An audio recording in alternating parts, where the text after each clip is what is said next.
হ্যাঁ, আমি আজকে একটু থোড় ভাজা করছি। থোড় ভাজাটা আগে একটু জল দিয়ে, অল্প জল, নুন দিয়ে, হলুদ দিয়ে সিদ্ধ করে নিলাম।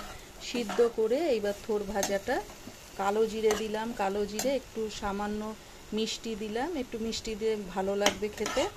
মিষ্টি দিয়ে এইবার থোড় ভাজাটা হোক। একটু সিদ্ধ না করলে নরম, ধরো ঝিরিঝিরি করেই কেটেছি, ভিতরে সুতোগুলো বার করে নিয়ে ভাজা হোক। এবার আমি সাথে মাছের ঝোলটা করছি। দেখো, মাছের ঝোলটার মধ্যে আমি একটু কালো জিরে দিলাম। কালো জিরে দিয়ে তারপরে একটু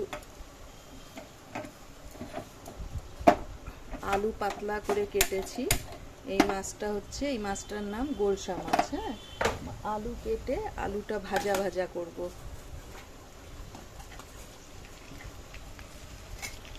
থোড়টা হোক, থোড়টা হচ্ছে।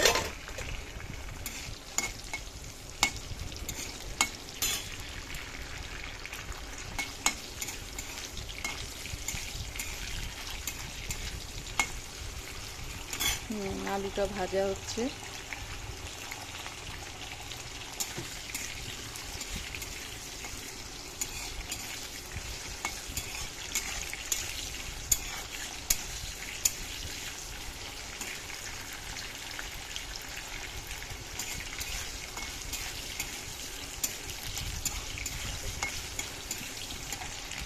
থোড়টা এর মধ্যে আমি একটু নেড়ে দিই। দেখো, থোড়টা ভাজা ভাজা হলো, আর একটু ভাজা হবে।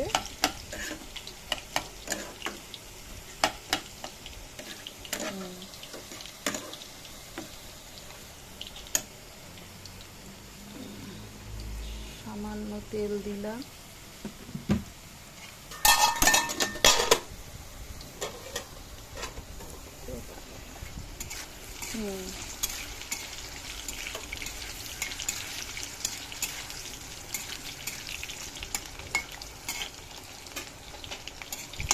আলুটা ভাজা হলো, আলুটা ভাজা। এবার আমি এর মধ্যে হলুদ দিলাম, হলুদ দিলাম একটু,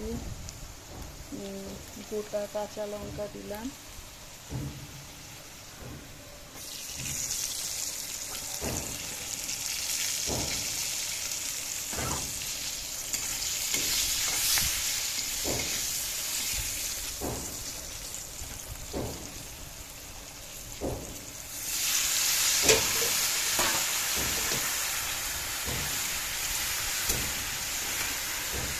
দেখো এটা একটু শুকাবে, আলুটা একটু মাখা মাখা হোক।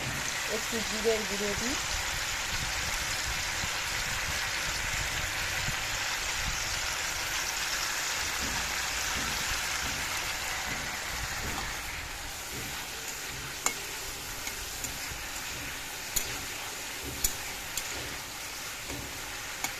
বড়ি ভাজা আছে, নামাবার আগে আমি বড়ি ভাজাটা দেব।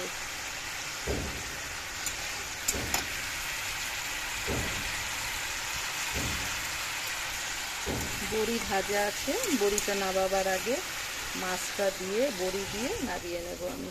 আর একটু হবে, দেখো।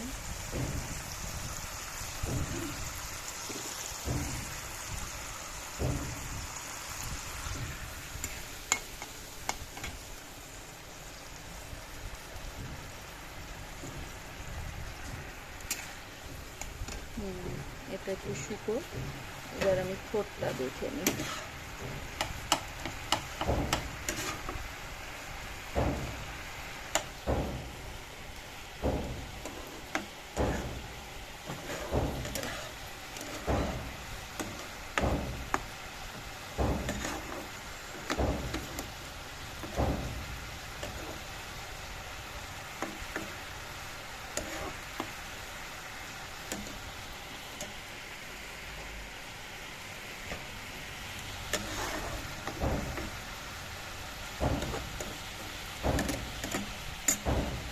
থোড়টাও হয়ে এসছে।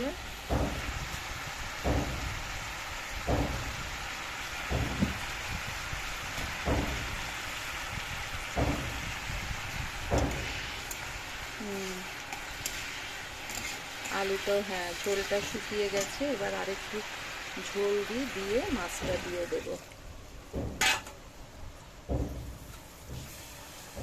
মাছটা আগেই ভেজে রেখেছিলাম, মাছটা ভাজাই আছে। এবার দেখো ঝোলটা একটু নাবাবার আগে আমি মাছটা দিয়ে দেব। থোড়ও হয়ে গেছে।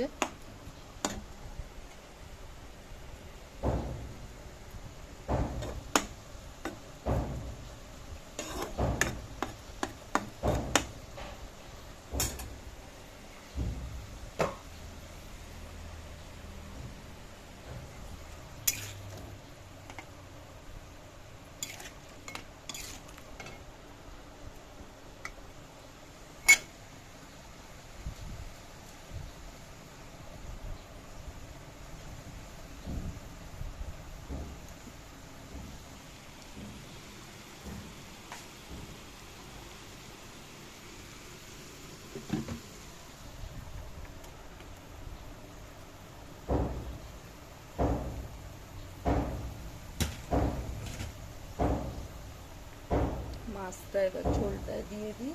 দেখো আলুগুলো সিদ্ধ হয়ে গেছে। হ্যাঁ, মাছটা দিয়ে একটু মাছটার ঝোলটা টানলে মাছটা আমি নামিয়ে নেব, ঝোলটা হয়ে যাবে। দেখো আলুও সিদ্ধ হয়ে গেছে, গোটা কাঁচা লঙ্কা দিয়ে করলাম।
ঝোলটা হয়ে গেছে।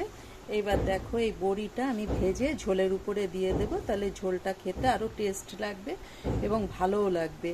ইচ্ছে করলে ধনে পাতাও দেওয়া যায়। আমার থোড়ও হয়ে গেল, নিভিয়ে দিলাম।